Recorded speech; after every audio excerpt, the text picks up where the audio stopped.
আসসালামু আলাইকুম। ওয়ালাইকুম আসসালাম।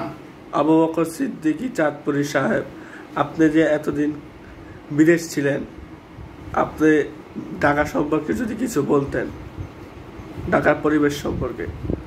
আলহামদুলিল্লাহ, আমরা ঢাকার মতো একটা রাজধানী পেয়েছি। এক নম্বরে শুকর আদায় করি আল্লাহর কাছে।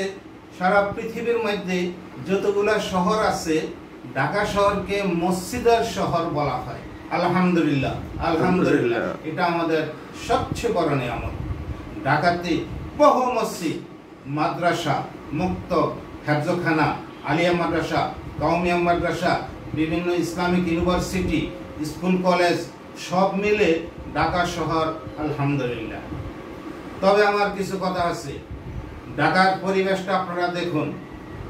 মতিঝিল হইল বাংলাদেশের রাজধানী, ঢাকারও রাজধানী। সবচেয়ে টপ অফ দ্য প্লেস হলো মতিঝিল। আমাদের বিদেশিরা যত ব্যবসা বাণিজ্যের কাজে আসেন, কারণ তো মতিঝিল তাদের অফিস আদালতের সাথে তারা যোগাযোগ করেন। এই যে মতিঝিল, এক এক বিল্ডিং বিশাল বড় বড় বড়, কত সুন্দর বিল্ডিং। বিল্ডিং এর নিচে কি পরিবেশটা আমাদের সরকার, আমাদের নগর পরিবেশবিদ, আমাদের মেয়র বিন্দু, আমাদের মন্ত্রী, আমাদের এমপি অর্থাৎ ওইখানে যারা আছেন, তারা কি বিল্ডিং গুলার নিচে একটু নজর দিছেন? সালাকাটা বিছাইয়া, প্লাস্টিকের সিরাদিরা বিছাইয়া, কাপড় টাঙ্গাইয়া, লুঙ্গি টাঙ্গাইয়া নিচে ভাত বিক্রি করে, চা বিক্রি করে, বাপা পিঠা বিক্রি করে, কলা বিক্রি করে, সিগারেট বিক্রি করে।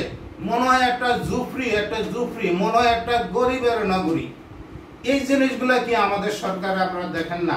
আমি সরকারকে অনুরোধ করব, ঢাকা শহরে মতিঝিল ছাড়াও অন্য যেখানে বিশাল বড় বড় বিল্ডিং, উপরে নজর দিলে কত সুন্দর দেখায়, নিচে সব সালাকাটা, কাপড় টাঙ্গে আছে, খাতা বালিশ লটকে আছে, ভাত ফাগাইতে আছে, তরকারি ব্যস্ত আছে, কাপড় দিয়া, পর্দা দিয়া, টুল টেবিল দিয়া ময়লা ফেলাইতে আছে, তারপর কলা বিক্রি করতে আছে, লজেন্স বিক্রি করতে আছে, সিগারেট বিক্রি করতে আছে। অর্থাৎ নিচের যে পরিবেশটা একেবারে থার্ড ক্লাস একটা পরিবেশ। তাহলে সেখানে 10 তলা 20 তলা বিল্ডিং বানায় লাভ হলো কি? এগুলো কি দেখার কেউ নাই? এগুলো দেখার কেউ নাই? কেউ বেতন নিচ্ছে না। কোথায় আমাদের মেয়র সাহেব? আমি ঢাকার মেয়র সাহেবকে অনুরোধ করবো, শুধু ঢাকা নয়, বাংলাদেশের প্রত্যেকটা মেয়র সাহেবকে অনুরোধ করব, আপনারা আপনাদের শহরের পরিবেশকে অন্তত বিল্ডিং এর নিচে যাতে কোনো দোকান না বসতে পারে, এই পরিবেশটা একটু দেখেন।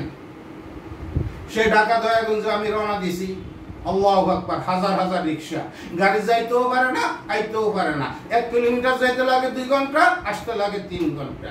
এগুলো তো দেখার আপনারা কেউ আছেন? এগুলো একটু ঠিকঠাক করেন, এগুলো সুন্দরভাবে একটু শৃঙ্খলা করে দেন, যাতে ঢাকা নিয়ে আমরা বহির্বিশ্বে গর্ব করতে পারি। আসসালামু আলাইকুম।